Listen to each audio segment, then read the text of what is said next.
Hello everyone, welcome to Arihant Padhaku. This is Shailendra Pandey और physics mentor.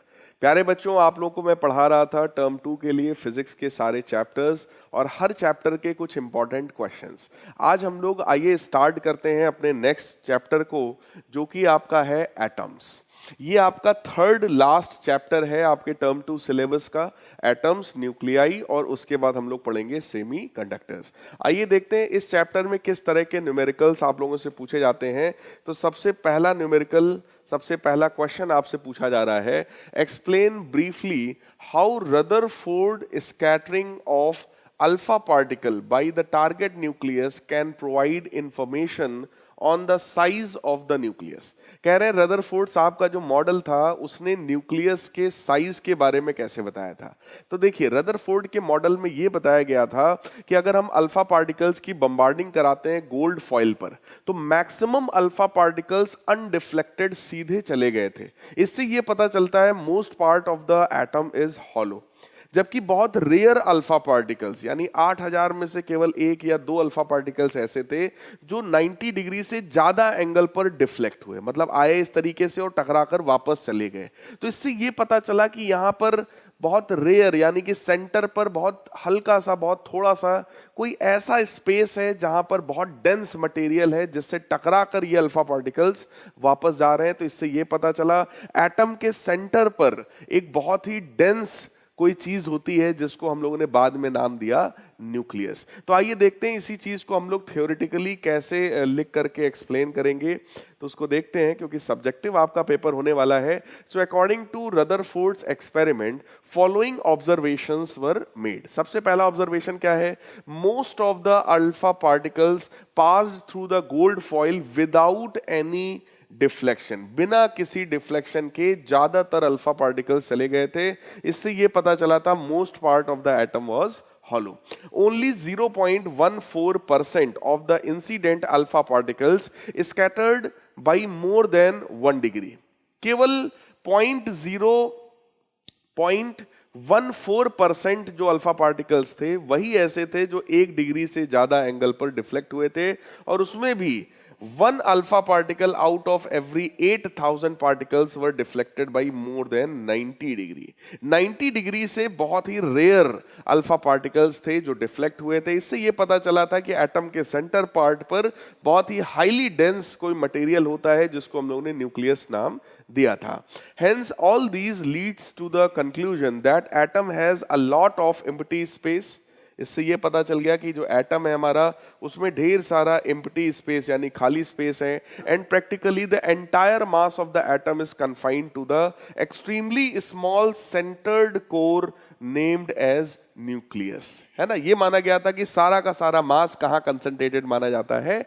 Nucleus पर माना जाता है, जिसका साइज 10 की पावर -15 मीटर 10 की पावर -14 मीटर के रेंज में होता है।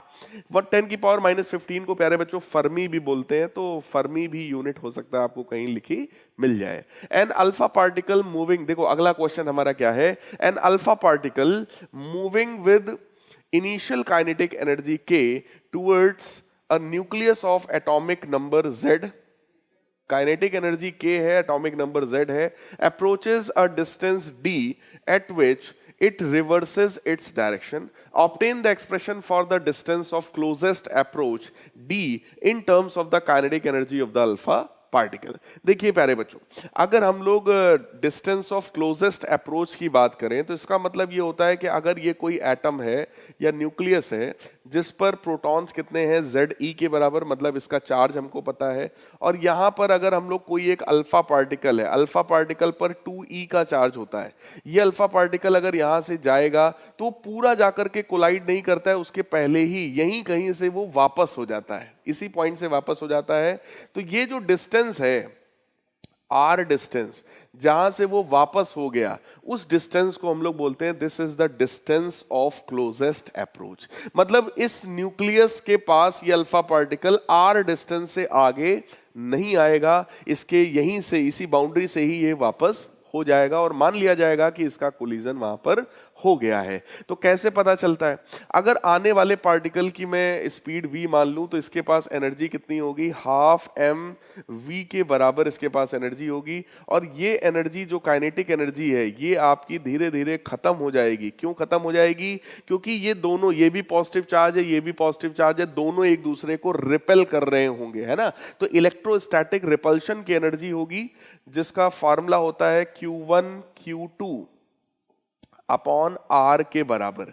यहां से प्यारे बच्चों अगर ये काइनेटिक एनर्जी मैं लिख दूं तो आर का टर्म हम लोग निकाल सकते हैं। आर का फॉर्मूला हमारे पास आ जाएगा 1/4πε0 2ZE² divided by kinetic energy.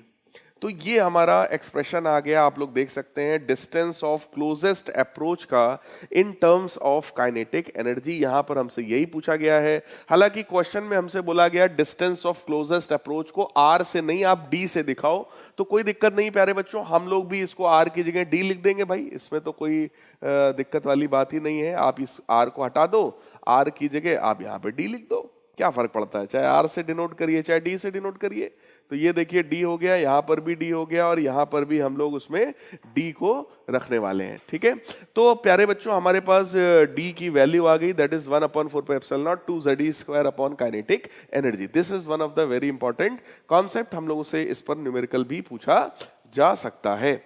आइए इसी चीज को आगे देखते हैं, आगे बढ़ाते हैं। अगला कौन सा क्वेश्चन हमसे पूछा जाने वाला है? So we have next question as state Bohr postulate of hydrogen atom that gives relationship for frequency of emitted photon in the transition. कह रहे हैं कि आप बोहर्स पोस्टुलेट आप हमें बताइए जिससे हमको रिलेशन मिल सके frequency of the emitted photon in a transition. किसी भी ट्रांजिशन में जो इमिटेड फोटोन है उनकी फ्रीक्वेंसी का हमको एक्सप्रेशन चाहिए। देखो हम लोग को यहां पर जो फार्मूला पता होता है वो फार्मूला ये है 1/r is equal to Rydberg constant times 1/n1² minus 1/n2²। ठीक, ये हमारे पास फार्मूला होता है। अगर आपको फ्रीक्वेंसी के बारे में बात करना है, वो भी फोटोन की फ्रीक्वेंसी, तो हम लोग यहां पर क्या कर सकते हैं? देखो अगर हमें फार्मूला चाहिए, देखो तो हम इसमें मल्टीप्लाई कर सकते हैं प्लैंक्स कांस्टेंट का, है ना, h/λ। h/λ हम निकालेंगे तो उससे हमको हेल्प मिल जाएगा फ्रीक्वेंसी के लिए। क्लियर? तो देखो यहां पर क्या किया गया है, आप पहले ऑर्बिट में जो एनर्जी है वही एनर्जी हम लोग 1/n² n1² लिखते हैं, और दूसरे ऑर्बिट में जो एनर्जी होती है उसको हम लोग एक्सप्लेन करते हैं 1/n2² लिख के। अगर आप लोग को फॉर्मूला याद हो तो मैं आपको थोड़ा सा हल्का सा आपको यहां पर हिंट देना चाहूंगा। वैसे तो आप लोग को याद होगा formula of the energy in nth orbit कितना होता है, 13.6/n² इलेक्ट्रॉन वोल्ट के बराबर होता है ना। तो इसी फार्मूले का यूज बेटा हम लोगों ने यहां पर किया है, that is energy in the second orbit minus energy in the first orbit. अगर हम लोग सब्ट्रैक्ट कर दें एनर्जी ऑर्बिट्स की जो है, अगर उसको हम लोग सब्ट्रैक्ट कर दें और इस पूरे को h न्यू के बराबर कर दें, है ना, तो आप यहां से देख सकते हो इसी चीज को मॉडिफाई करके प्यारे बच्चों मैंने ये फार्मूला यहां पर लिखा हुआ है। क्योंकि ये जो फ्रीक्वेंसी है इसको हम लोग c/λ लिख सकते हैं, और hc को अगर हम लोग नीचे भेज दें तो ये फार्मूला बन करके डिराइव होकर के प्यारे बच्चों आ जाता है। क्लियर है? तो हमको यहां पर फिलहाल फ्रीक्वेंसी के बारे में था, तो वही मैं आपसे बोल रहा था कि अगर हम यहां प्लैंक्स कांस्टेंट c को मल्टीप्लाई करके हम कन्वर्ट कर सकते थे, तो फिलहाल आपको यहां पर डायरेक्ट ही बता दिया गया है। तो आप यही बेसिक फार्मूला ले लीजिए, that is energy in the higher orbit minus energy in the lower orbit, that will be equal to the emitted photons energy. So E2 minus E1 is simply equal to h new. तो आइए देखते हैं इसी चीज को यहाँ theoretically कैसे लिख करके एक्सप्लेन किया गया है।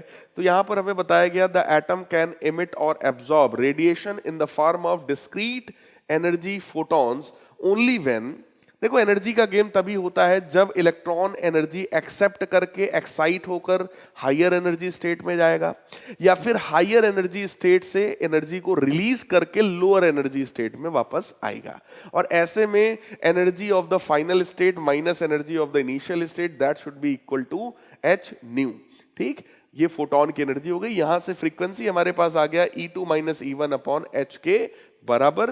तो ये प्यारे बच्चों हमारे पास फार्मूला है, और हमारे पास एक फार्मूला ये भी है जिसका यूज अभी हम लोग आगे ढेर सारे न्यूमेरिकल्स में करने वाले हैं। अगला क्वेश्चन देखिए, नेक्स्ट क्वेश्चन है calculate the orbital period of the electron in first excited state of the hydrogen atom.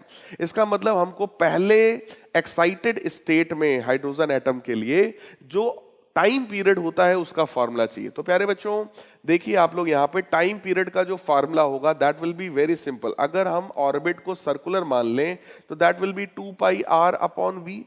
पहले ऑर्बिट का आप रेडियस निकाल लो, पहले ऑर्बिट का आप वेलोसिटी निकाल लो, तो हम लोग वहां पर रख करके सिंपली टाइम पीरियड की वैल्यू को डिराइव कर सकते हैं। आइए इसी चीज को मैं आपको बताता हूं। अगर आप यहां पर ध्यान से आप पढ़ रहे हैं तो आपको ये फार्मूला पता होगा। वेलोसिटी ऑफ द इलेक्ट्रॉन का फार्मूला क्या होता है, 1/n ZE² upon 2h epsilon naught. ठीक, यहां पर क्योंकि हाइड्रोजन की हम बात कर रहे हैं तो एटॉमिक नंबर हमारा 1 के बराबर होगा। इलेक्ट्रॉन का चार्ज हम सबको पता है 1.6 इंटू 10⁻⁻19 कूलम होता है। एप्सिलॉन नॉट सबको पता है कांस्टेंट 8.85 इंटू 10⁻12। ठीक, प्लैंक्स कांस्टेंट की वैल्यू हम लोग को पता है 6.6 इंटू 10⁻34 जूल सेकेंड। और क्योंकि फर्स्ट एक्साइटेड स्टेट की बात कर रहे हैं, ठीक है, देखो n बराबर 1 हमारा ग्राउंड स्टेट होता है, तो पहला एक्साइटेड स्टेट कब होगा, n बराबर 2 पर। ये सारी वैल्यूज बेटा उठा करके आप रख दोगे तो यू विल गेट वेलोसिटी। वो वेलोसिटी हमारी कितनी आ जाएगी, 1.09 इंटू 10⁻6। और आप चेक करो, मैंने यही कहा था वेलोसिटी निकालो रेडियस निकालो। अब आइए रेडियस पर कंसंट्रेट करते हैं। तो रेडियस का फॉर्मूला है हमारे पास n² epsilon not upon pi m e²। ठीक, जहां पे m किसका मास है, इलेक्ट्रॉन का मास है, सबको पता है इलेक्ट्रॉन का मास 9.1 इंटू 10⁻31। कैलकुलेटिव क्वेश्चन है, थोड़ा सा आप रखिए, वैल्यू को निकालिए। रेडियस हमारे पास आ जाएगा 2.12 इंटू 10⁻10 मीटर। क्लियर। देखो यहां पर मैंने एकदम फंडामेंटल फार्मूला रख करके निकाल दिया है। अगर आप लोगों को पहले ऑर्बिट के रेडियस के टर्म्स में बाकी ऑर्बिट्स की रेडियस का फार्मूला अगर आपको याद है तो आप उसको भी यूज कर सकते हो। तो अगर आप लोगों को याद हो तो r is equal to n² times r0 के बराबर होता है, जहां पर r0 हाइड्रोजन के लिए फर्स्ट ऑर्बिट का रेडियस होता है। उसको भी रख के सॉल्व किया जा सकता है बेटा। ठीक है, टाइम पीरियड क्या हो जाएगा, 2 पाई r अपॉन v के बराबर। तो 2 पाई रेडियस हम लोगों ने निकाला अपॉन वेलोसिटी हम लोगों ने निकाला, पूरा सॉल्व किया तो टाइम पीरियड आ गया 1.22 इंटू 10⁻15 सेकंड के बराबर। तो ये हमारा टाइम पीरियड आ गया। थोड़ा कैलकुलेटिव क्वेश्चन है, बट इस तरह के क्वेश्चंस अक्सर बेटा एग्जामिनेशंस में पूछे जाते हैं। ठीक है,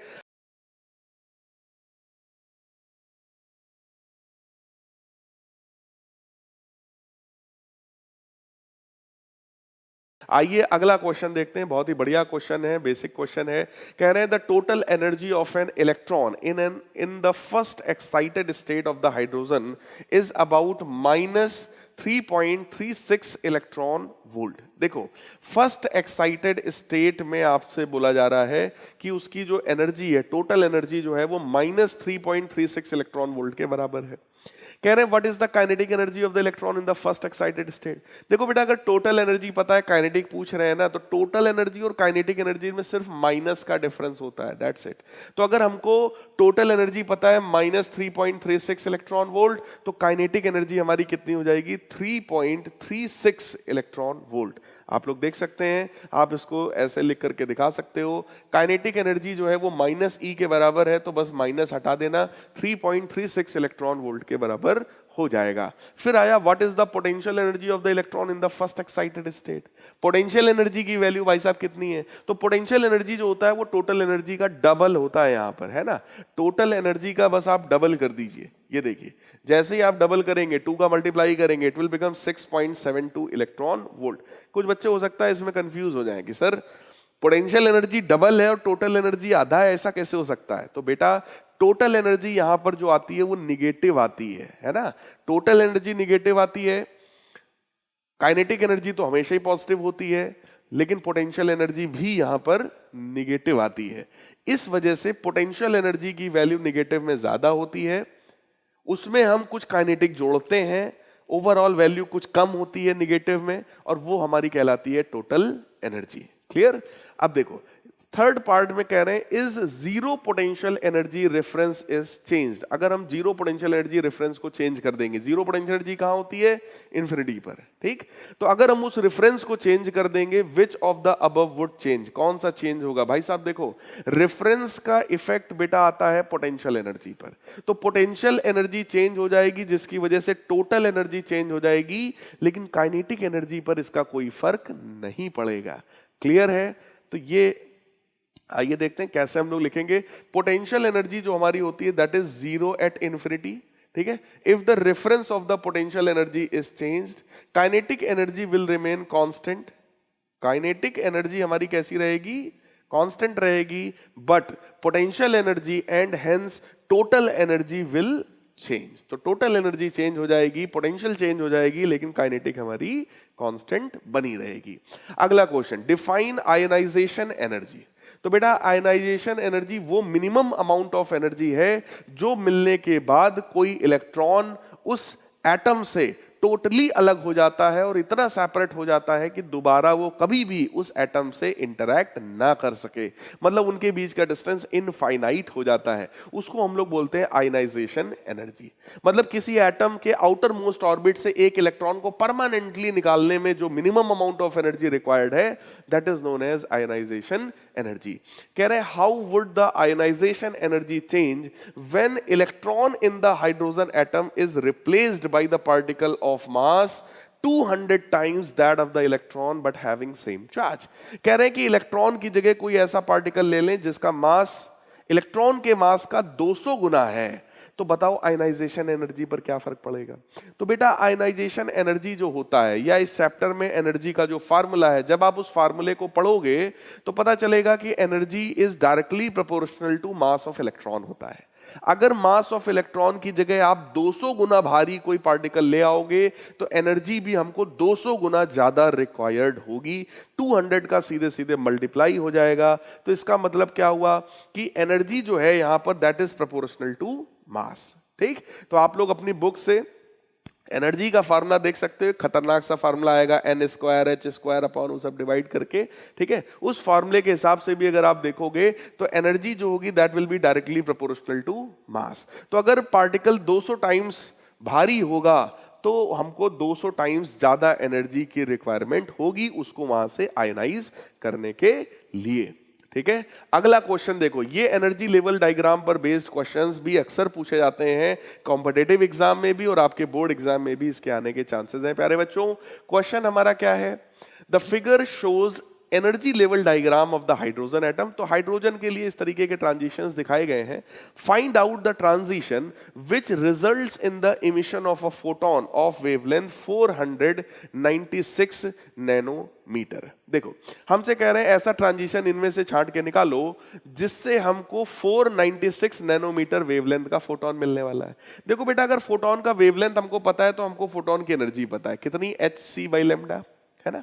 h हमको पता है, c हमको पता है, लैम्डा हमको पता है। अगर उसको हम लोग सॉल्व करके एनर्जी निकालें तो देखिए कैलकुलेटिव पोर्शन में आपको दिखाता हूं।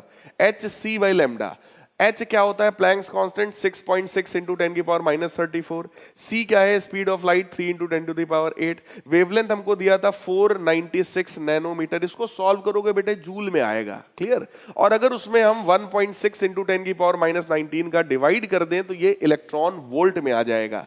तो प्यारे बच्चों, इलेक्ट्रॉन वोल्ट में जो एनर्जी हमारे पास है वो है 2.5 इलेक्ट्रॉन वोल्ट। अब हमको देखना क्या चाहिए? हमको देखना यहां पर ये है कि n बराबर 1 के लिए अगर हम बात कर रहे हैं, n बराबर 1 के लिए अगर हम बात कर रहे हैं तो इस लेवल पर एनर्जी कितनी होती है? -13.6 इलेक्ट्रॉन वोल्ट। n बराबर 2 पर अगर हम बात करें तो -13.6 डिवाइडेड बाई 2 का square that is 4 electron volt. ऐसे ही 3 पर अगर हम बात करें तो -13.6 अपॉन 3 का स्क्वायर यानी कि 9 इलेक्ट्रॉन वोल्ट। और अगर इस वाले पर हम बात करें तो -13.6 डिवाइडेड बाई 4 का स्क्वायर यानी 16 इलेक्ट्रॉन वोल्ट। क्लियर? इस चीज को अगर आप सिंप्लीफाई कर लोगे तो you will get energy of each level, ठीक। हर एक लेवल की एनर्जी आ जाइए। आइए इसी चीज को सिंप्लीफाई करके आपको मैं दिखाता हूं। तो जब आप ये सारी एनर्जीज को सिंप्लीफाई करोगे बेटा, जैसे ही आप सिंप्लीफाई करोगे तो देखो क्या मिलेगा, -13.6 इलेक्ट्रॉन वोल्ट। 4 से डिवाइड करोगे -3.40, फिर आप 9 से डिवाइड करोगे तो -1.51, फिर आप 16 से डिवाइड करोगे तो -0.85 इलेक्ट्रॉन वोल्ट।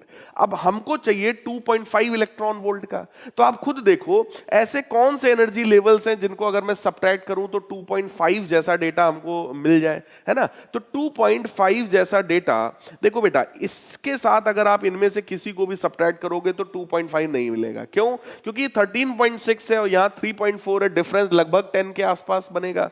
इसमें देखोगे तो भी डिफरेंस लगभग 11 के आसपास बनेगा, इसमें भी ऐसे ही बनेगा।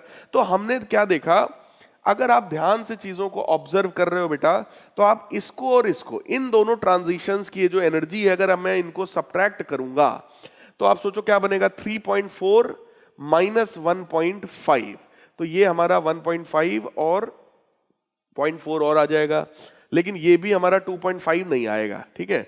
लेकिन अगर मैं फर्स्ट और इसको अगर मैं सब्ट्रैक्ट करूं, इन दोनों को अगर मैं सब्ट्रैक्ट करूं, -3.4, ठीक है, ये और ये है हमारा कितना, -0.8, 0.85। इसको अगर हम करेंगे तो मुझे लगता है 2.5 जैसा डेटा हमको मिल सकता है। इसका मतलब जो ट्रांजिशन हमारा है वो 4 से, n बराबर 4 से किधर होना चाहिए, n बराबर 2 पर होना चाहिए ट्रांजिशन। आइए देखते हैं ऐसा कोई ट्रांजिशन क्वेश्चन में गिवन है हमको। 4 से 2 पर, देखो बेटा 4 से 2 पर ये रहा ट्रांजिशन। इसका मतलब जो रिक्वायर्ड ट्रांजिशन है हमारा वो कौन सा वाला है, बी वाला ट्रांजिशन हमारा रिक्वायर्ड ट्रांजिशन है। कुछ बात समझ में आई? देखो सबसे पहले आपने ये निकाल लिया कि जो फोटोन निकल रहा है उसकी एनर्जी कितनी है, ठीक। वो एनर्जी किस ट्रांजिशन से हमको मिलेगी, तो पता चला कि भाई N4 और N2 वाला जो है, अगर मैं उसको सब्ट्रैक्ट करूं, इन दोनों को अगर आप सब्ट्रैक्ट करोगे बेटा, तो ये सब्ट्रैक्ट होकर के 2.5 के आसपास वैल्यू आपकी आ सकती है, ठीक है, वो वैल्यू आपकी आएगी। फिर अगला देखो पार्ट हमसे क्या है, which transition corresponds to the emission of radiation of maximum wavelength. कह रहे हैं इनमें से कौन सा ऐसा ट्रांजिशन है जिसमें मैक्सिमम वेवलेंथ निकलेगा। देखो मैक्सिमम वेवलेंथ का मतलब hc/λ, इसका मतलब एनर्जी मिनिमम। तो आप सोचो ऐसा कौन सा ट्रांजिशन है हमारे पास यहां पर जिसमें मिनिमम एनर्जी निकलने वाली है। तो मिनिमम एनर्जी बेटा किस ट्रांजिशन के लिए होगी, जरा सोचो। अगर ये -0.85 है और ये 1.5 है, इन दोनों का डिफरेंस हम निकालेंगे तो मुझे लगता है यही ट्रांजिशन सबसे कम एनर्जी देगा, जबकि यहां एनर्जी ज्यादा है, यहां और ज्यादा, यहां सभी में ज्यादा। अगर हम इसको और इसको सब्ट्रैक्ट करेंगे इन दोनों को तो 1.5 के आसपास वैल्यू आएगी, बट यहां 0.85 है और ये 1.5 है। तो सबसे कम एनर्जी यही वाला ट्रांजिशन देगा जो कि N4 से N3 की तरफ है, तो दैट ट्रांजिशन इज ट्रांजिशन ए। तो ट्रांजिशन ए है हमारा जो मिनिमम एनर्जी होगा और मैक्सिमम वेवलेंथ होगा, है ना। तो एनर्जी लेवल डायग्राम पर बेस्ड प्यारे बच्चों क्वेश्चन जरूर प्रैक्टिस करना, आप लोग को इसमें काफी सीखने को मिलेगा। Calculate the shortest wavelength present in the Paschen series. देखो कितनी सीरीज होती है हमारे पास, लाइमन, बामर, पास्चन, तीसरी सीरीज है ये। तो 1/λ is equal to r times, ठीक है, लाइमन, बामर, पास्चन, तो 1/3 स्क्वायर माइनस 1/n स्क्वायर ऐसा होता है, ठीक। और इस वाली सीरीज के लिए जो n होता है, जो ऑर्बिट्स होते हैं, उसकी वैल्यू कहां से शुरू है, 4, 5, 6 एंड सो ऑन। अगर आपको शॉर्टेस्ट वेवलेंथ चाहिए, ये अगर सबसे छोटा चाहिए, ठीक है, तो ये जो वैल्यू होती है ये हमारी वैल्यू सबसे बड़ी होनी चाहिए। तो n की सबसे बड़ी वैल्यू हमारी कहां तक जाती है, इन्फिनिटी तक जाती है। For n is equal to infinity the wavelength will be minimum. Shortest wavelength अगर आपको चाहिए तो इन्फिनिटी पर मिलेगा। So 1/λ minimum that will be equal to r/9। Clear? तो लैम्डा मिनिमम की वैल्यू हमारे पास आ गई, दैट इज 9/r। r क्या है हमारा? रिडबर्ग्स कांस्टेंट है, वैल्यू हम सबको पता है 1.097 इंटू 10⁻7। इसको आप रख करके सॉल्व करोगे तो ये देखो 9/r। So 9 divided by Rydberg's constant, value याद कर लेना भाई रिडबर्ग कांस्टेंट की, बड़ी इंपॉर्टेंट है। 1.097 इंटू 10⁻7 सॉल्व कर लो, वैल्यू तुम्हारी कुछ इस तरीके की आ जाएगी। उसमें से 10⁻−10 को हम लोग एंगस्ट्रॉम बोल सकते हैं, तो ये हमारा आ जाएगा 8204.1 एंगस्ट्रॉम। ठीक है, कैलकुलेशन कर लीजिएगा। आइए नेक्स्ट देखते हैं। The short wavelength limit for the Lyman series of the hydrogen is, Lyman series के लिए जो शॉर्टेस्ट वेवलेंथ है वो 913.4 है। कह रहे हैं calculate the shortest wavelength limit for the बामर series of the hydrogen spectrum. कह रहे हैं बामर सीरीज के लिए बता दो। तो आइए देखते हैं, सेम तरीके का क्वेश्चन है। अगर लाइमन सीरीज की आप बात कर रहे हो तो lambda 1/λ is equal to r times, Lyman पहले ही होता है इसलिए 1/1 स्क्वायर - 1/n² होता है। और इसमें n की जो शुरुआत होती है वो 2 से होती है, 2, 3, 4 अप टू इन्फिनिटी। क्लियर? अगर हम मिनिमम की बात कर रहे हैं, लेमडा मिनिमम की अगर हम बात करेंगे तो ये हमको मिलने वाला है इन्फिनिटी पर। इन्फिनिटी रखोगे ये टर्म 0 और ये 1 ही है तो r ही आएगा। यहां से हमको ये पता चल गया कि जो r है उसकी वैल्यू है प्यारे बच्चों 1/ मिनिमम वेवलेंथ, जो कि कितना है 913.4 एंगस्ट्रॉम। क्लियर? अब हमसे ये बोला गया है कि हमें बामर सीरीज में बताना है। ठीक है, बामर सीरीज में अगर हम देखेंगे तो lambda 1/λ minimum will be equal to r times Lyman Balmer, तो उसमें 2 से स्टार्टिंग होगी और ऐसे में ये वाला n हमारा इन्फिनिटी होगा प्यारे बच्चों। तो मैं हटा दे रहा हूं, आप लोग देख लीजिएगा, ये टर्म हमारा गायब हो जाएगा। ठीक, ये टर्म गायब होने का मतलब लेमडा मिनिमम जो यहां पर आने वाला है that will be equal to 4/r। Clear? 4/r। ठीक है, तो 4 डिवाइडेड बाई r और r की वैल्यू है 1/, तो जो भी नीचे आएगा वो मल्टीप्लाई में जाएगा 913.4 एंगस्ट्रॉम। तो इसका मतलब जो भी हमारा आंसर आने वाला है, जो शॉर्ट वेवलेंथ हमारे पास आने वाला है वो 913.4 मल्टीप्लाइड बाई 4 के बराबर है। आइए देखते हैं जैसे मल्टीप्लाई करेंगे हमारा क्या आएगा। ठीक है, तो यहां कुछ मेथड मुझे लग रहा है अलग है, यहां पर सॉल्यूशन का कुछ मेथड अलग है, बट आंसर प्यारे बच्चों हमारा मैच करना चाहिए 3653 एंगस्ट्रॉम के बराबर। तो आइए मैं इसको क्रॉस चेक करता हूं, जैसे ही हम लोग मल्टीप्लाई करेंगे तो हमारा ये क्या आएगा देखते हैं। 6, 1, 12, 13, 1, 4, 5 और 36 और ये 3653.6 ये हमारा आ रहा है, 3653 ये आ रहा है। तो सही है बेटा, एंगस्ट्रॉम में है तो पॉइंट का डिफरेंस कोई मायने यहां नहीं रखता है। तो इस तरह का आंसर आपका चल जाएगा, एक्सेप्टेबल आंसर है, आप मल्टीप्लाई कर लेना। क्लियर? ये मेथड हमारा ज्यादा अच्छा है, मुझे लगता है इजी मेथड है इस मेथड के मुकाबले, तो इसमें हमें जाने की जरूरत नहीं है। आइए अगला देखते हैं। Find the ratio between the wavelengths of the most energetic spectral lines in the बामर and Paschen series of the hydrogen spectrum. Same type का बेटे क्वेश्चन है, बस घुमा करके पूछा गया है ना। तो बड़े अच्छे अच्छे क्वेश्चन है यार इस चैप्टर में आप लोग का। ये अरिहंत पब्लिकेशन की इस बुक में आप देखोगे, इस बुक में है ना, ये क्वेश्चन कौन सा है हमारा, this is question number 13, short question है, पेज नंबर 100 पर है ना। तो आइए देखते हैं क्या है इसमें।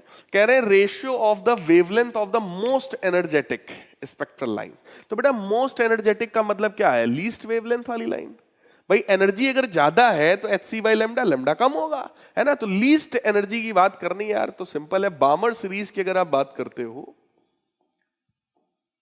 बामर सीरीज की अगर आप बात करते हो तो 1/λ मिनिमम, जरा सोचो कितना होता है, that is equal to r times Lyman Balmer. तो ये शुरुआत ही होती है 1/2 स्क्वायर से और n की वैल्यू इन्फिनिटी हो जाएगी, तो वो टर्म चला गया हमारा, that is equal to r/4। और अगर हम पास्चन की बात करें, फॉर पास्चन, तो 1/λ मिनिमम अगर हम निकालेंगे तो that will be equal to r times, तो देखो लाइमन बामर पास्चन, ठीक है, थर्ड, सो 1/3 स्क्वायर, उसमें भी n इन्फिनिटी हो जाएगा, so that will become r/9। तो बेटा हमसे यही यहां पर पूछा गया है, रेशियो बिटवीन वेवलेंथ्स, इन दोनों के वेवलेंथ्स के बीच का हमको रेशियो चाहिए, बामर का और पास्टन का। तो वो कितना आ जाएगा हमारा, अगर मैं यहां से वेवलेंथ निकालूं, यहां से वेवलेंथ निकालूं, तो ये हो जाएगा 4/r और ये हो जाएगा 9/4। तो रेशियो बेटा हमको चाहिए, so that will B 4/r divided by 9/r, r से r हुआ कैंसिल, तो ये रेशियो हमारा कितना आ जाएगा, दैट विल बी 4:9। आइए चेक करते हैं रेशियो हमारा कितना आ गया, चेक कर लीजिए 4:9। यही चीज यहां पर भी सॉल्व करके दिखाया है कि बामर सीरीज के लिए 2 से स्टार्टिंग होती है और n की वैल्यू 3, 4, 5 होती है, बट अगर मिनिमम चाहिए तो n इन्फिनिटी होगा। सेम चीज इसको सॉल्व किया गया, r/4 आया। पास्टन के लिए 3 से शुरुआत होती है और n की वैल्यू 4, 5, 6, 7 रखते चले जाते हैं हम लोग। उसको सॉल्व करेंगे तो हमारा 9/r आएगा, डिवाइड किया तो वैल्यू आ गई हमारी 4:9। तो वो 4:9 हम लोगों ने प्यारे बच्चों यहां पर भी निकाला है अपने मेथड से। वही चीज यहां पर थोड़ा अच्छे से लिख करके चीजों को दिखाया गया। सब्जेक्टिव पेपर में लिखने का तरीका बड़ा इंपॉर्टेंट है, ध्यान रखिएगा। अगला हमारा क्वेश्चन है, obtain the expression for the ratio of de Broglie wavelengths associated with the electron orbiting in second and third excited states of the hydrogen atom. हमको क्या निकालना है, डी ब्रोगली वेवलेंथ्स का रेशियो निकालना है associated with the electron orbiting in second and third excited state. तो बेटा second और थर्ड एक्साइटेड स्टेट में इलेक्ट्रॉन की अगर आपको एनर्जी पता है तो वहां से आप यूज करके डी ब्रोगली वेवलेंथ निकाल सकते हो, क्योंकि डी ब्रोगली वेवलेंथ का फार्मूला क्या होता है, एच अपॉन मोमेंटम। मोमेंटम क्या है, √2m काइनेटिक एनर्जी। तो अगर आपको काइनेटिक एनर्जी पता है इलेक्ट्रॉन्स की तो आप इस क्वेश्चन को बहुत सिंपली सॉल्व कर सकते हैं। तो आइए मैं आपको इसी चीज को यहां पर थोड़ा सा एक्सप्लेन करके दिखाता हूं कि यहां पर क्या किया गया है। देखो डी ब्रोगली वेवलेंथ हमारा h/mv के बराबर होता है, लिखा हुआ है, ठीक। और यहां पर अगर हम लोग बात करें तो mvr जो है हमारा nh/2π के बराबर भी होता है, ठीक। ये लैम्डा नहीं है, 2π है। तो यहां से प्यारे बच्चों अगर हम लोग वैल्यू निकालते हैं तो ये hr/λ है, ठीक है। उसको हम लोग सिंप्लीफाई अगर करेंगे तो वेवलेंथ की जो वैल्यू हमारे पास, इस लैम्डा की जो वैल्यू हमारे पास आने वाली है, दैट विल बी 2πr/n, ठीक, 2πr/n। इसको आप लोग सब लोग ध्यान से भाई देख लो कि ये क्या मैनिपुलेट किया गया है। यहां पर पाई है, ये पाई है। तो अगर हम लोग ध्यान से देखें, क्योंकि हम सबको पता है बोहर्स पोस्टुलेट ये था ना, mvr बराबर nh/2π, ठीक। तो यहां से हम लोग देख सकते हैं mvr की वैल्यू nh/2π है और ये है hr/λ। क्यों, क्योंकि हमने इसमें यहां से देखो हमने क्या मैनिपुलेट कर लिया, mv बराबर h/λ के बराबर है। तो अगर मैं r का इधर मल्टीप्लाई करूं, r का इधर भी मल्टीप्लाई करूं तो बनेगा hr/λ, ठीक।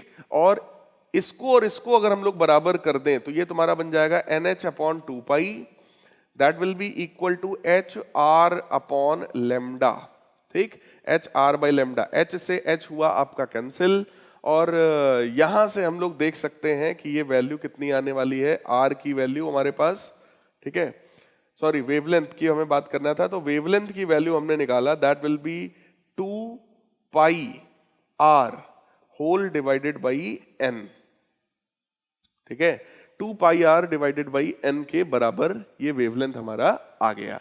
अब मैटर ये है कि जो रेडियस होता है that is itself proportional to n square. Radius हमारा ऑर्बिट के स्क्वायर के प्रोपोर्शनल होता है, तो ये n स्क्वायर के प्रोपोर्शनल है, एक n पहले से नीचे n कटेगा, तो ओवरऑल वेवलेंथ जो है हमारा that will be proportional to n। अब ये हमारे लिए बहुत ही इजी हो गया। क्या हमसे ये बोला गया था कि सेकंड और थर्ड एक्साइटेड स्टेट की बात है, तो सेकंड एक्साइटेड स्टेट का मतलब होता है बेटा n बराबर 3, थर्ड एक्साइटेड स्टेट का मतलब होता है n बराबर 4। तो ये जो रेशियो है हमारा, ये रेशियो कितना आ जाएगा, 3:4 का रेशियो हमारा आ जाएगा, क्योंकि wavelength is directly proportional to n है, ठीक। तो हमारा आंसर आ जाएगा 3/4। आइए नेक्स्ट देखते हैं, state Bohr's quantization, state Bohr's quantization condition of angular momentum. तो बोहर्स क्वांटाइजेशन कंडीशन क्या थी, mvr बराबर nh/2π, है ना, that is the angular momentum जो है, angular momentum is integral multiple of h/2 2 pi. यही है Bohr's quantization condition. Calculate the shortest wavelength of the bracket series and state to which part of the electromagnetic spectrum does it belong. तो मुझे लगता है same तरीके का question है, आप लोग इसको कर सकते हो, है ना। लेकिन ब्रैकेट सीरीज है तो आओ मैं एक बार थोड़ा सा कर दे रहा हूं भाई। 1 by lambda is equal to R times, देखते हैं, लाइमन पास्चन, ठीक है, लाइमन पास्चन ब्रैकेट, तो ये आपका थर्ड सीरीज है, Lyman Balmer Paschen bracket fourth series है। तो ये आपका बन गया 1/4 स्क्वायर माइनस 1/n स्क्वायर, जो कि इन्फिनिटी होगा। तो इन्फिनिटी स्क्वायर भी इन्फिनिटी ही होता है ना। तो यहां से हमको लैम्डा मिनिमम मिल जाएगा and that will B 16/r। Rydberg constant की वैल्यू डालो, वेवलेंथ की वैल्यू आपके पास सॉल्व होकर के आ जाएगी, ठीक है। फिर कह रहे हैं किस पार्ट पर, इलेक्ट्रोमैग्नेटिक स्पेक्ट्रम के किस पार्ट में ये लाई कर रहा है। तो उसके लिए आप लोग को इलेक्ट्रोमैग्नेटिक वेव वाले चैप्टर में जाना पड़ेगा। वहां टेबल आपको दिया हुआ है ना वेवलेंथ रेंज का। तो ये जो वेवलेंथ सॉल्व होकर के आएगा उसको आप चेक करिएगा कि वो किस रेंज में लाई कर रहा है। और सभी लोग प्यारे बच्चों कमेंट करके जरूर बताइएगा इस क्वेश्चन का आंसर आपने क्या निकाला है, ठीक है। तो ये आपका एक मैं छोटा सा होमवर्क दे रहा हूं, क्योंकि इस तरह के कई क्वेश्चंस मैंने करवाए हैं, इसलिए ये आपका एक छोटा सा होमवर्क है। जो यहां पर देखो सॉल्यूशन है ये गलत है, इसको कॉपी मत करिएगा। तो ये आंसर हो सकता है कि ये जो यहां लिखा है इंफ्रारेड रीजन, ये आपका आंसर ना हो, ठीक है, इस बात को ध्यान रखना। अगला है why motion of the planets around the sun can not be governed by Bohr's postulate of the quantization of angular momentum. देखो भाई, बोहर साहब का जो मॉडल था वो कहता है mvr is equal to n times h upon 2 pi, ठीक। तो बेटा इलेक्ट्रॉन वगैरह के लिए तो ये काम चल जाता है, लेकिन अगर हम प्लैनेट और सन की बात करें तो आप खुद सोचो, मास जो है वो किसी भी प्लैनेट या सन का बहुत ज्यादा होता है, इलेक्ट्रॉन के कंपैरिजन में तो बहुत ही ज्यादा होता है भाई, है ना। वेलोसिटी भी उनकी ठीक ठाक है, रेडियस जो है वो भी बहुत ज्यादा है, डिस्टेंस भी बहुत ज्यादा है। तो इसका मतलब ये जो प्रोडक्ट आएगा ये बहुत बड़ा प्रोडक्ट आएगा, जिसके करस्पॉन्डिंग जो हमारा n आएगा that will be a very very large number. और इतने लार्ज नंबर के लिए, ठीक है, इतने ज्यादा लार्ज क्वांटम नंबर के लिए फिर ये आपका साइंस, ये जो मेथड्स हैं ये फेल हो जाते हैं। तो ऐसे में न्यूटन साहब के मेथड आते हैं, तो न्यूटन लॉ हम अप्लाई करते हैं और तब हम उसको मैनिपुलेट कर पाते हैं, उसके फार्मूले को डिराइव कर पाते हैं। वहां पर बोहर साहब का ये मॉडल काम में नहीं आता है, ठीक है। तो देखो इसी चीज को आप थ्योरेटिकली लिखोगे कैसे भाई। The angular momentum of the planetary motion is very very large as compare to the angular momentum of the electrons. तो मैंने आपको बताया इलेक्ट्रॉन के कंपैरिजन में जो एंगुलर मोमेंटम आने वाला है यहां पर वो बहुत ज्यादा आएगा, जिसके लिए very large value of n हमको मिलने वाली है। So it corresponds to a very large value of n at such large quantum numbers. Quantum physics is prevailed by the classical physics. वहां पर क्वांटम फिजिक्स आपकी जो है फेल हो जाती है, क्लासिकल फिजिक्स अप्लाई किया जाता है और motion of the planet around the sun can be governed by Newton's laws of motion. Newton साहब का जो ग्रेविटेशनल लॉ था उससे ये डिराइव होता है, ना कि आपका क्वांटम फिजिक्स अप्लाई करके। क्लियर है प्यारे बच्चों। अब देखो यहां पर ये खतरनाक सा नाम लिखा हुआ है, इस नाम से हमको मतलब नहीं है, फिलहाल हमको इतना पता है कि कोई एक्सपेरिमेंट है। So in a experiment calculate the distance of the closest approach to the nucleus of z is equal to 80। कोई एलिमेंट रहा होगा जिसका z 80 के बराबर है। When alpha particle of 8 million electron volt energy impinges on it before it comes to momentarily rest and reverse its direction। तो ये distance of closest approach की बात कर रहे हैं प्यारे बच्चों, है ना। फिर कह रहे हैं हाउ विल द डिस्टेंस। तो फिलहाल देखो सबसे पहला आपको डिस्टेंस ऑफ क्लोजेस्ट अप्रोच की बात करनी है, उसको आपको डिराइव करना है। तो अभी मैंने आप लोगों को बताया था डिस्टेंस ऑफ क्लोजेस्ट अप्रोच कैसे हम लोग करते हैं, एक क्वेश्चन हम लोग कर भी चुके हैं इस पर, है ना। तो न्यूक्लियस का हमें पता है अल्फा पार्टिकल की बम्बार्डिंग करा रहा है, ठीक है भाई साहब। तो देखो भाई काइनेटिक एनर्जी जो हमारे पास होती है that will be equal to 1/4 pi epsilon naught, ठीक। अल्फा पार्टिकल का चार्ज है 2e के बराबर और यहां पर हो जाएगा न्यूक्लियस का ze के बराबर डिवाइडेड बाई r। तो डिस्टेंस ऑफ क्लोजेस्ट अप्रोच हमारे पास आ गया। वैल्यूज अगर मैं रख दूं तो ये वैल्यू कितनी है भाई, 1/4 पाई एप्सिलॉन नॉट की वैल्यू सबको पता है 9 × 10⁹, ठीक। ये बन जाएगा 2 × z कितना है 80, इलेक्ट्रॉन का चार्ज है 1.6 × 10⁻⁻19, तो उसका स्क्वायर हो जाएगा whole divided by kinetic energy. Kinetic energy हमको कितनी दी गई है? 8 मिलियन इलेक्ट्रॉन वोल्ट। मिलियन मतलब 10 की पावर 6, इलेक्ट्रॉन वोल्ट मतलब 1.6 इंटू 10 की पावर माइनस 19। तो ये एक इसके साथ कैंसिल हो जाएगा, ठीक है, 8 इसके साथ कैंसिल होगा, 10 बनेगा। और अब ये आपका सिंप्लीफाई बस करना है हमको, तो ये बन गया है 9 इंटू 10 की power 9 into 2 into 10 into 1.6 into 10 की पावर माइनस 19 ये, और 6 है ऊपर जाएगा तो बनेगा कितना? -25। क्लियर? इसको हम आप सिंप्लीफाई कर लेंगे, that will provide you the distance of closest approach. तो देखिए डिस्टेंस ऑफ क्लोजेस्ट अप्रोच पूरा का पूरा सॉल्व किया गया है और सॉल्व करके वैल्यू को निकाला गया है 2.88 इंटू 10 की पावर माइनस 14 मीटर के बराबर। ठीक, अब हमसे क्या कहा गया उसको देखिए। कह रहे हैं how will the distance of the closest approach be affected when kinetic energy of the alpha particle is doubled. कह रहे हैं अगर काइनेटिक एनर्जी को आप डबल कर दोगे तो डिस्टेंस ऑफ क्लोजेस्ट अप्रोच पे भाई साहब क्या फर्क पड़ेगा? अरे यार सिंपल है, अगर हमने यहां पर काइनेटिक एनर्जी को डबल किया, ये डिनोमिनेटर में जाएगा और रेडियस हमारा आधा हो जाएगा, क्योंकि सीधी बात है, रेडियस कह रहा हूं, डिस्टेंस ऑफ क्लोजेस्ट अप्रोच जो हमारा है वो काइनेटिक एनर्जी के इनवर्सली प्रोपोर्शनल है। अगर इसको डबल करोगे तो ये आधा हो जाएगा, सिंपल। देखिए तो ये जो डिस्टेंस है वो काइनेटिक एनर्जी के इनवर्सली प्रोपोर्शनल है, अगर आप उसको डबल करोगे distance of the closest approach will be half, just उसका आधा हो जाएगा। नेक्स्ट क्वेश्चन देखते हैं। Using Rutherford's model of the atom derive the expression for total energy of the electron in the hydrogen atom. कह रहे हैं हाइड्रोजन एटम के लिए टोटल एनर्जी डिराइव करो। अच्छा भाई साहब देखो यार, यहां पर सेंट्रीपिटल फोर्स हमको कहां से मिलता है? उनके बीच के अपने इलेक्ट्रोस्टैटिक फोर्स है, तो 1/4 पाई एप्सिलॉन नॉट। इलेक्ट्रॉन की आप बात कर रहे हैं हाइड्रोजन एटम में, ठीक है, तो आपका पहला चार्ज हो गया इलेक्ट्रॉन और दूसरा जो चार्ज है वो Ze, तो Z1 हो गया, वो भी E के बराबर, डिवाइडेड बाई R²। ठीक, यहां से अगर हम देखें तो R से R कैंसिल हो गया। अगर मैं हाफ का मल्टीप्लाई कर दूं तो हाफ mv² हमारी क्या है? काइनेटिक एनर्जी है। That will B 1/4 pi epsilon not E² by 2R।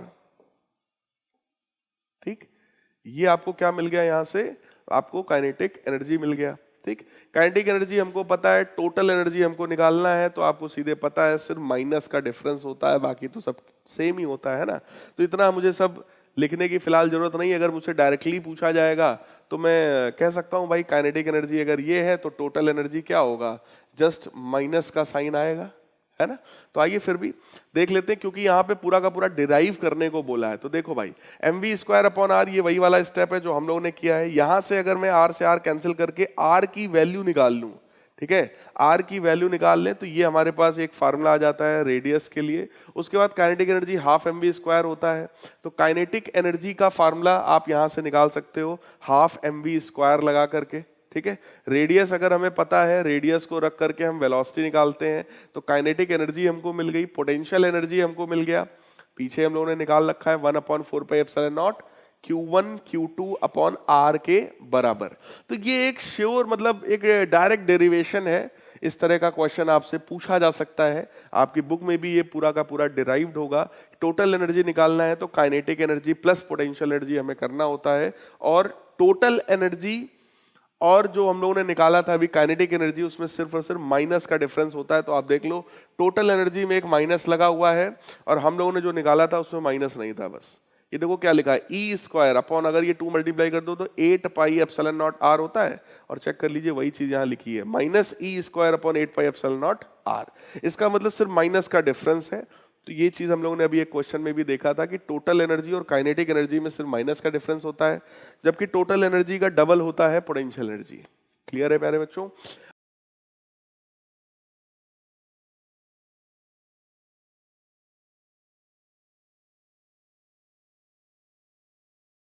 आइए और देखते हैं हम लोग इस पर बेस्ड और कैसे न्यूमेरिकल्स बन सकते हैं। वो तो थ्योरेटिकल क्वेश्चन था। A photon emitted during de-excitation of the electron from the state n to first excited state। देखो भाई साहब फर्स्ट एक्साइटेड स्टेट कौन सा होता है? n बराबर 2। फर्स्ट एक्साइटेड स्टेट का मतलब हो गया n बराबर 2 की बात हो रही है। तो आप n स्टेट से N2 स्टेट में लेकर के आ रहे हो radiation of metallic cathode of work function. तो हमको वर्क फंक्शन पता है 2 electron volt in a photo cell with stopping potential of 0.55 volt, obtain the value of the quantum number of the state. अच्छा जी, देखो बेटा, फोटो इलेक्ट्रिक इफेक्ट जैसी कुछ बात दिखाई पड़ रही है तो H new minus work function कितना है 2 इलेक्ट्रॉन वोल्ट, ठीक है। तो 2 इंटू 1.6 इंटू 10 की power minus 19 that is equal to energy minus work function बराबर क्या होता है आपका EV नॉट, ठीक है। तो that will B 0.55 electron volt.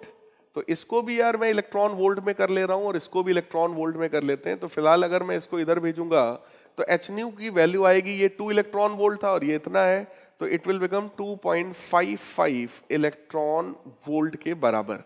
जहां जरूरत होगी हम लोग कन्वर्ट कर लेंगे, ठीक है। अब हमसे ये बोला गया है, पहले तो ये हो गया, अब हमसे कह रहे हैं फोटोन को जो हमने डी एक्साइट किया है वो n से 2 में हम भेज रहे हैं, हायर से लोअर में हम भेज रहे हैं। तो आइए फार्मूला लगाते हैं। 1/λ जो हमारे पास होता है that is equal to r times, आप उसको भेज रहे हो n ऑर्बिट से 1/2 स्क्वायर में, ठीक। तो यहां से हमारे पास 1/λ आ जाएगा और जो फ्रीक्वेंसी होती है इसको c/λ हम लिख सकते हैं। तो मुझे लगता है इसको मैनिपुलेट अगर हम लोग करेंगे तो we should have the value of this n, ये n की वैल्यू हम लोग को मिल जानी चाहिए, वैल्यू हम लोग को मिल जाएगी। आइए देखते हैं, देखो 1/λ is equal to r times 1/n1 square minus 1/n2 square, same formula है, ठीक है। और E बराबर hc/λ है, तो उसको थोड़ा मैनिपुलेट किया गया, मैनिपुलेट करके वैल्यू n की निकाली है, n बराबर 4, ठीक है। n बराबर 4 वैल्यू जो है वो कैलकुलेट करके यहां से आपका निकाल लिया गया है। तो इस बात को ध्यान रखिएगा, आप कहां से कहां लेकर के जा रहे हो, आप n से 2 में लेकर के आ रहे हो। और जो हमारा फार्मूला होता है वो फार्मूला क्या था, 1/λ is equal to r times 1/n2 square minus 1/n1 square. n2 कौन सा स्टेट है हमारा, 2 है। फाइनल स्टेट आप कहां लेकर के आ रहे हो, 2 पर आ रहे हो। तो हाँ, इस बात को ध्यान रखना, यहां पर आप रखेंगे 2 का स्क्वायर और वहां पर रखेंगे n का स्क्वायर, तो ये बन जाएगा 2 का square and this will become n square. अब ये मामला आपका ठीक है कि फ्रीक्वेंसी की जगह आप लिख सकते हो hc/λ। तो आप देखिएगा मैं क्या लिख रहा हूं, इसको मैं लिख सकता हूं, यहीं पर मैं करेक्शन क्या एक स्टेप और बढ़ा दे रहे हैं, इसको हटा करके हम यहां पर लिख रहे हैं c/λ। 1/λ की वैल्यू अपने को पता है, सो hc 1/λ की जगह मैं लिख रहा हूं r times 1/4 minus 1/n square, that will be equal to बेटा 2.55 इलेक्ट्रॉन वोल्ट। ये अब इसको आप बस सिंप्लीफाई करना, जैसे ही आप सिंप्लीफाई करोगे you will get the value of n as 4। यहां पर आपको पूरा का पूरा कैलकुलेट करके चीजें दे दी गई हैं, ठीक है। n की वैल्यू 4 आपकी सॉल्व होकर आ जाएगी। नेक्स्ट क्वेश्चन में देखते हैं, आइए। 12.5 electron volt electron beam is used to bombard gaseous hydrogen at room temperature, up to which energy level hydrogen atoms would be excited। कह रहे हैं अगर हम 12.5 इलेक्ट्रॉन वोल्ट अगर हम एनर्जी दे दें तो किस एनर्जी लेवल तक हाइड्रोजन एटम एक्साइट हो सकते हैं। तो देखो हाइड्रोजन का ग्राउंड स्टेट में एनर्जी कितना होता है, -13.6 इलेक्ट्रॉन वोल्ट के बराबर। फर्स्ट एक्साइटेड स्टेट यानी n बराबर 2 पर आओगे तो -13.6/4 हो जाएगा। ये चीज अभी मैंने एक में बताया भी था आप लोगों को। तो हम लोग देख सकते हैं कि -13.6 इलेक्ट्रॉन वोल्ट की एनर्जी उसके पास फर्स्ट स्टेट में थी, ठीक है, ग्राउंड स्टेट जिसको बोलते हैं। आपने उसको कितनी एनर्जी प्रोवाइड करा दिया है, आपने उसको 12.5 इलेक्ट्रॉन वोल्ट की एनर्जी बम्बार्ड करा दी, उसको दे दी है। तो ये 12.5 उसमें ऐड हो जाएगा। जैसे ही इस -13.6 में ये ऐड होगा तो उसकी एनर्जी कितनी हो जाएगी, -1.1 इलेक्ट्रॉन वोल्ट। अब आपको यह देखना है कि -1.1 इलेक्ट्रॉन वोल्ट एनर्जी से वो किस ऑर्बिट में जा सकता है, किस ऑर्बिट में वो स्टे कर सकता है। तो हम सबको पता है एनर्जी का फार्मूला, ये जो 1.1 इलेक्ट्रॉन वोल्ट है, अगर मैं इसको -13.6 electron volt upon n square के बराबर रखूं तो इलेक्ट्रॉन वोल्ट से इलेक्ट्रॉन वोल्ट कैंसिल होगा और जो एन स्क्वायर हमारा है that will be 13.6 divided by 1.1। तो इसको हम लोग जब सॉल्व करेंगे तो ये वैल्यू हमारी कितनी आने वाली है, दिस वैल्यू विल बी 3.5। 3.5 तो कोई स्टेट होता नहीं है, स्टेट फ्रैक्शन में तो एग्जिस्ट करेगा नहीं, इसलिए हम उसको n बराबर 3 स्टेट मान लेंगे कि भाई वो इस एनर्जी को लेकर के थर्ड स्टेट तक पहुंच जाएगा, जिसको हम सेकंड एक्साइटेड स्टेट भी कहते हैं। ठीक है, अब आइए और देखते हैं और हमसे क्या पूछा गया है सेकंड पार्ट में। Calculate the wavelength of the first member of the Lyman and बामर series. Lyman और बामर सीरीज का जो पहला मेंबर है उसका वेवलेंथ बता दो। तो भाई साहब सिंपल है, अगर आप लाइमन सीरीज की बात करते हैं तो 1 by lambda is equal to R times 1 by 1 square minus 1 by, भाई इसमें शुरुआत 2 से होती है तो आप 2 स्क्वायर रख दो। बामर के केस में यहां पर होगा 1 बाई 2 स्क्वायर, यहां होगा 1 बाई 3 स्क्वायर, तो वो बन जाएगा। दोनों की वेवलेंथ आप इसको सॉल्व कर लो, वेवलेंथ आ जाएगा। तो आइए देखते हैं, 1 by lambda is equal to R times 1 by n1 square minus 1 by n2 square. तो इसको हमने यहाँ पे रखा, सॉल्व किया, तो ये पहली वेवलेंथ हमारे पास आ गई 1.215 इंटू 10 की पावर माइनस 7 मीटर के बराबर। और बामर सीरीज में अगर हम रखेंगे तो मैंने कहा था 1 by 2 square minus 1 by 3 square होगा, सॉल्व करेंगे तो ये वैल्यू हमारी आ जाएगी 6.56 इंटू 10 की पावर माइनस 7 मीटर के बराबर। ठीक है प्यारे बच्चों, देखो यार किसी को कहीं पर कुछ भी डाउट लगे तो आप लोग बता सकते हैं। यहां पर क्वेश्चंस कैलकुलेटिव काफी ज्यादा हैं तो आप लोग का समय जरूर लगेगा, लेकिन एक बार मेहनत करके कैलकुलेट जरूर करिएगा आप लोग। ठीक है, नेक्स्ट क्वेश्चन हमारे पास है, the ground state energy of the hydrogen atom is minus 13.6 electron volt. कह रहे हैं ग्राउंड स्टेट की जो एनर्जी है वो माइनस 13.6 इलेक्ट्रॉन वोल्ट के बराबर है if the electron makes a transition from energy level minus 0.85 electron volt to minus 1.51 electron volt. High energy से लो एनर्जी पे गया है, calculate wavelength of the spectral line emitted. कह रहे हैं कि स्पेक्ट्रल लाइन जो निकलेगी उसका वेवलेंथ बता दो भाई साहब। अच्छा जी, देखो भाई हाई एनर्जी से लो एनर्जी में गया है तो हाई एनर्जी हमारे पास 0.85, ये माइनस लो एनर्जी कितनी है 1.51। ठीक, ये किसके बराबर होगा, it should be equal to hc by lambda. तो आप बस इसको सॉल्व कर लो, वेवलेंथ की वैल्यू जाएगी, so that will B hc divided by, तो ये हमारा बन जाएगा 1.51 माइनस 0.85।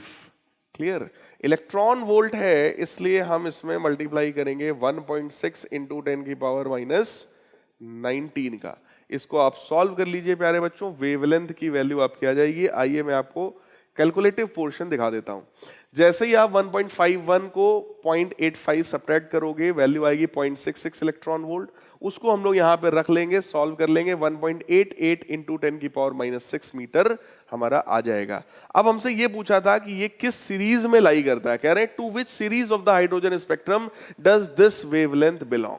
तो देखो ये जो वेवलेंथ हमारे पास आई है ये वेवलेंथ पास्टन सीरीज की है, तो ये पास्टन सीरीज में लाई करती है। ठीक है, इसलिए आपने इसका सीधे सीधे लिख दिया कि this wavelength belongs to Paschen series of the hydrogen spectrum.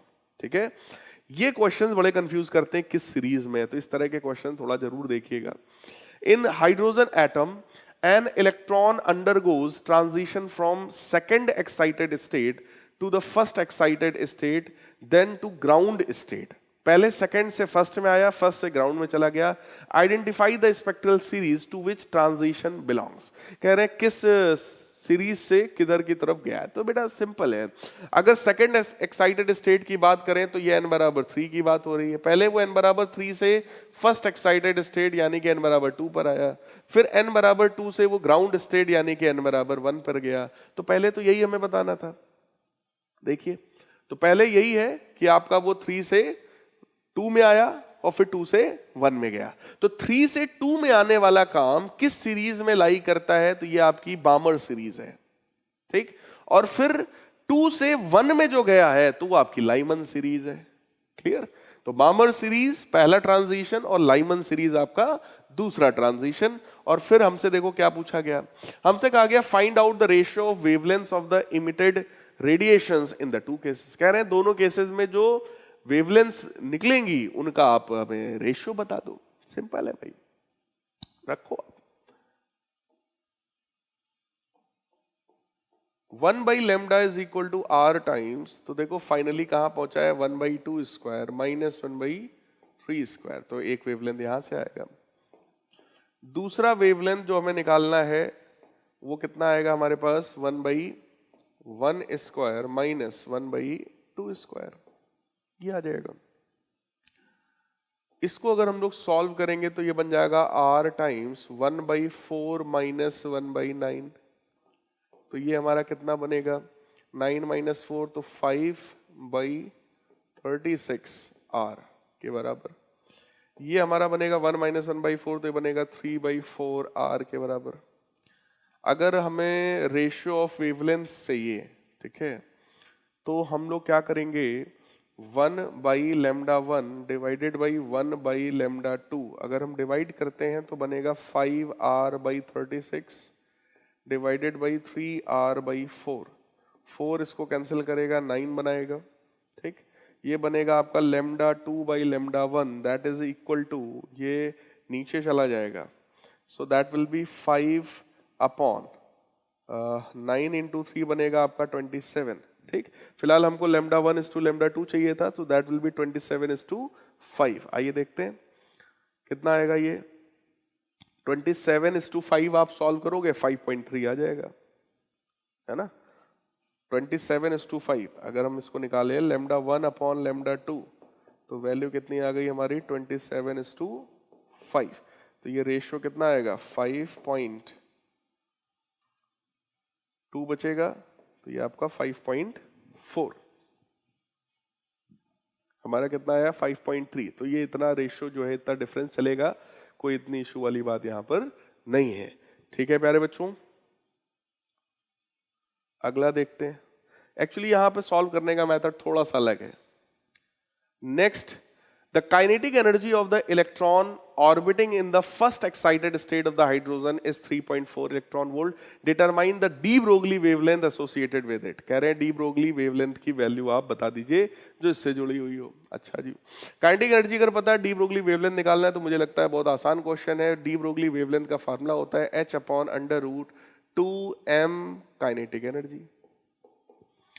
तो h की वैल्यू हमें पता है 6.6 इंटू 10 की power -34 joule second upon √2 into electron की काइनेटिक एनर्जी है, तो मास भी इलेक्ट्रॉन का होगा 9.1 इंटू 10 की power -31 multiplied by kinetic energy कितनी है 3.4 इलेक्ट्रॉन वोल्ट, यानी कि 1.6 इंटू 10 की पावर -19।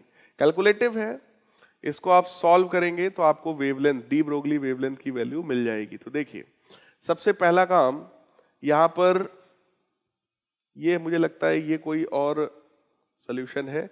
फिलहाल इसको आप लोग सॉल्व करोगे प्यारे बच्चों, तो आपको ये डी ब्रोगली वेवलेंथ जो पूछा गया है, वो डी ब्रोगली वेवलेंथ आपको मिल जाएगा। अगला क्वेश्चन हमसे कहा गया है, calculate the de Broglie wavelength associated with the electron in second excited state. Second excited state में हमको डी ब्रोगली वेवलेंथ की वैल्यू निकालनी है। ग्राउंड स्टेट एनर्जी हमको 13.6 इलेक्ट्रॉन वोल्ट के बराबर दे दिया गया है, ठीक है। तो देखो, सेकेंड एक्साइटेड स्टेट की अगर हम बात करें तो n बराबर 3 होता है, तो उस स्टेट में पहले एनर्जी की वैल्यू निकाली गई है -1.51 इंटू -1.51 इलेक्ट्रॉन वोल्ट, ठीक। ग्राउंड स्टेट में हमको पता है, तो एनर्जी का पहले डिफरेंस निकाला गया है कि दोनों स्टेट्स की एनर्जी में कितना डिफरेंस है, दैट इज 12.09 इलेक्ट्रॉन वोल्ट के बराबर। वेवलेंथ का फार्मूला हमारा क्या होता है 12375, ये वही hc वाला टर्म है, hc/e, इतने को सॉल्व करके 12375 आता है, डिवाइडेड बाय एनर्जी वाला टर्म रखो, इलेक्ट्रॉन वोल्ट में दोनों ही है, ठीक। तो वैल्यू रखने की जरूरत नहीं है इलेक्ट्रॉन वोल्ट की, सॉल्व कर लो तो ये रेशियो हमारा आ जाएगा 1023 एंगस्ट्रॉम के बराबर, ठीक है।